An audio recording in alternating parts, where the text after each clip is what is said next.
This is author Nathaniel Garrett Novosel, and here we're creating a vlog post here around creating your life architecture roadmap. Now, this might be a weird analogy for folks, but I advised heads of enterprise architecture functions on how to create effective roadmaps for many, many years. And if you don't know what enterprise architecture is, it is basically a way to understand and document how the organization operates so that you can map out how it can or should operate optimally. Then your goal is to slowly move toward that better way or best way of operating, which can reduce how much it costs to run your business, can improve the productivity of your staff, and even helps you to generate more revenue. And it is very popular to have enterprise architecture functions within information technology, IT functions, as IT systems become very complex and require an organized effort to keep the portfolio working together as a whole and minimize their costs.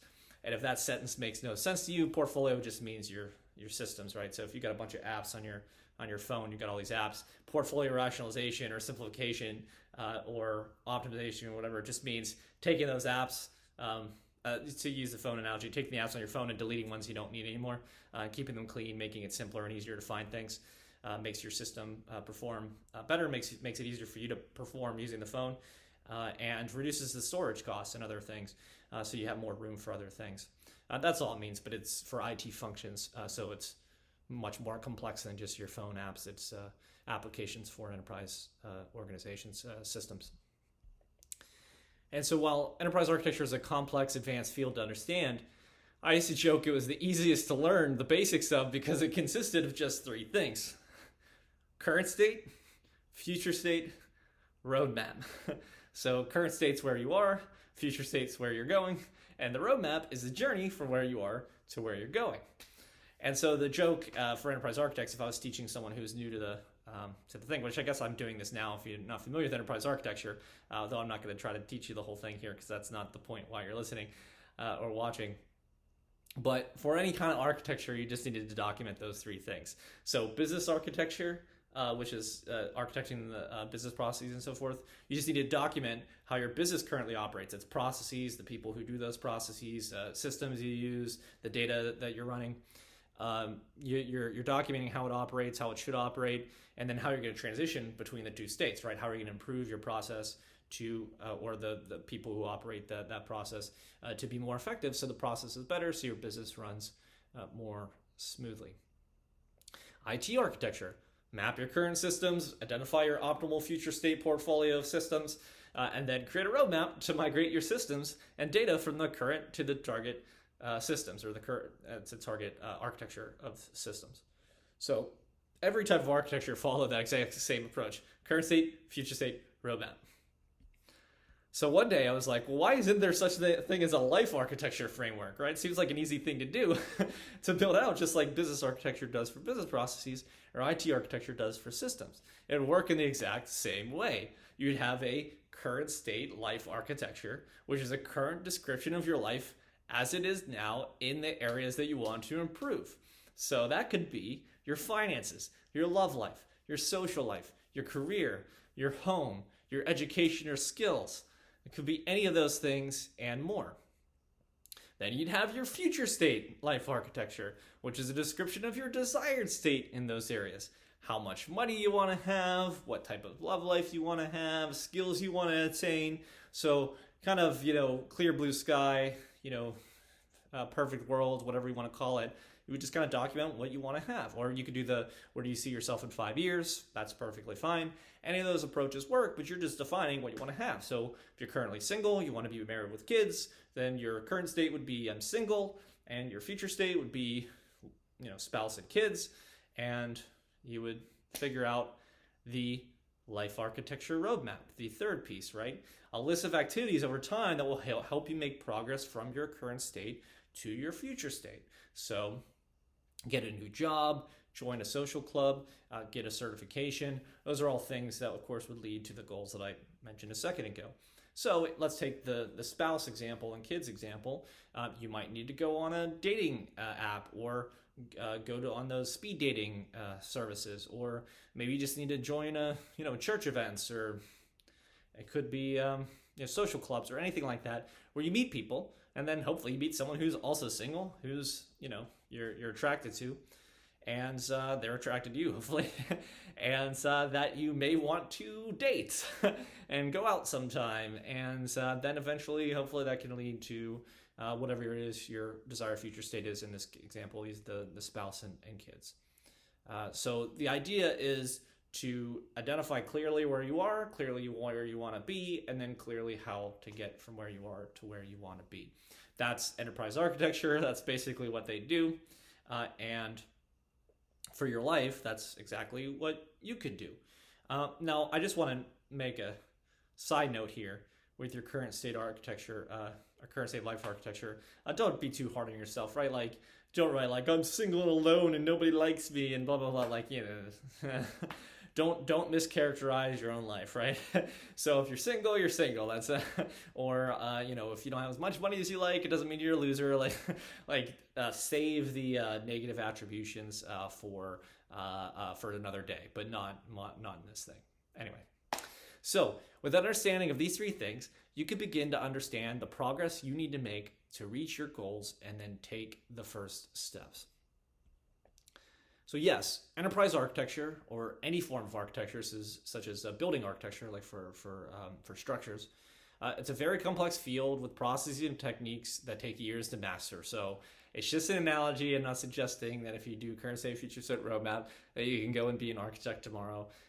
But similarly, your life is very complex. It all involves many conflicts and trade-offs and uncertainties that would take you a long time to sort out. So your current state, future state, or roadmap, like any model, if you're economists out there, people who took economics classes, you know that in theory there's no difference between theory and practice. In practice, there's a big difference, right? So you're only as good as your model, right? So if you do a model that's making too many assumptions and those assumptions are wrong, then your model is not going to be reflective of reality. Same thing with your current state, future state, and roadmap write-ups. It might not reflect your beliefs. It might not reflect your what's really going on. Maybe you don't have full information. So that's fine. Your first attempt at identifying your goals and first steps will not be 100% accurate. And even if it was, your roadmap would change pretty frequently anyway. So it doesn't have to be perfect. However, winging it without a plan is riskier than having a plan that changes. So there's nothing wrong with having a plan and then changing it. It doesn't make you flaky or whatever. You're changing as conditions in the world and your situation changes. So if you want to make a ton of money, let's say you make nothing coming around of college or school, and you want to make $100,000 a year, and so you get your first job, and let's say it makes 40, and then you get promoted or get another job, make 60, and then you finally get another job, make 75, and you're like, actually, I love what I do. This is great, and I want for nothing. I wouldn't mind having more money because it would give me this or that or the other thing, but I don't need it. I seem to have everything I need and want. Or maybe you have two incomes and you're both making 75, you're making 150 together. So that's great. So that means that your $100,000 a year goal might no longer be relevant. Maybe it turns out you actually don't need that much. That's fine. You don't have to do that. But that's still better than winging it. It's better to be like, oh, well, I thought I needed 100, new information came, and now I need 75, or want 75, and I'm happy, then that's fine. So, there's no better time than now to start this life architecture roadmap approach and work towards your desired future state. So if you've never written anything down in terms of things you want in life, you should try it. I know that it seems like, oh, why would I waste my time? Because, that doesn't make it magically happen or anything like that. Other people actually do believe that, right? They, people who are spiritual and believe in God or law of attraction or pick whatever, source or whatever you want to call it. They do believe writing down what you want and focusing on it and thinking about it and thinking about how great it would be to have it actually does bring it to you. But maybe you don't. So what is the purpose of that if you don't? Well, the purpose of it is to give you a direction, right? That's something to shoot for. And if you believe that you need hard work to do it, that's fine. If you believe it'll magically come to you, that's fine. I'm not here to judge either way. But try it. Try writing down what you want. And you will quickly find out that when you define what you want, you'll begin to notice opportunities to move in that direction. Again, we mentioned those two things. Whether you believe it's some sort of spiritual thing or you just believe it's a psychological principle of priming does not matter. Same outcome. I don't care how it's achieved. I'm a pragmatist. I want whatever want whatever to happen for whatever reason, as long as it works, right? And so if you believe in priming, and for folks who aren't familiar with priming, it's the idea that, if you go to a dealership and you're shopping for a Toyota Prius or whatever, and then you go on the road and you see every Prius ever made on the street, that's what they call priming. It's the idea that your brain was already thinking about it, so when you see it, your brain notices it, whereas it wouldn't have noticed it anyway. Now, of course, the spirituality or law of attraction or whatever advocates you want to say will say, well, you attracted those things into your experience. And the priming folks will say, no, your brain was just thinking about them or ready to see them when they weren't before. Again, who cares? I mean, we'll stick with science because I want to be more universally applicable. But I don't care if it's priming or whatever it is. It works. It gets you finding opportunities to move in that direction. So take time to list ideas you can pursue to get to that future state. And then when you feel like you know the path you want to take, you can create your roadmap there. You can revisit it every few months, quarters, if you're a business person like myself. 6 months, annually, days, whatever you want to do, and adjust it as necessary. But you'll find that having a clear direction, having a clear documented path forward, gives you a sense of meaning and a sense of purpose and a sense of direction. I mean, that's the whole point, sense of direction. Well, you got a roadmap. It's like, well, okay, we're going to do these things over time. Yes, it does open it up for like, oh, I should be further along my roadmap than I thought. As I said, you just gotta let that stuff go. You can't let the negative attribution step in. It's, oh, I should be further along. You should, because no one bothers to actually try to speak against it, right? No one goes, well, if I didn't have a roadmap, how far would I be? Everyone just thinks, well, I created the roadmap, but nothing happened, so I should have done it. It's like, well, if you wouldn't have done it, you wouldn't be anywhere. You'd just be, even worse off than you are now. So no one ever tries to they have confirmation bias, right? They never check to find out that their beliefs were actually wrong or they're being too hard on themselves. So just adjust it as necessary. It's not a big deal. And if you don't like doing this stuff, don't. I mean, I know a lot of people who swear by writing down the number of reps and things they do when they go to the gym. I don't. And the reason why I don't is because I remember what I did last time. I just keep it all in my head. It's like, because I don't change it that much. It's like, okay, I do 3 sets of 10 and this much weight. And then next time I move up the weight and maybe I can only do 3 sets of 8. And then I try to get that up to 3 sets of 10. Once I'm there, move up to the next one. And maybe if I didn't go to the gym for like 6 months, I wouldn't remember where I was. But since I go to the gym pretty often, I'll just keep it in my head. And some people are like, no, you got to write it down. If you don't write down, you won't keep track of it. Everyone's different. And for me, I don't need to write that down. But I do write down things I want to achieve. Why? Because I want to have a list of things. Because when I'm sitting around doing nothing and thinking, hey, what should I do today? I have that list. So it's like, oh yeah, there it is.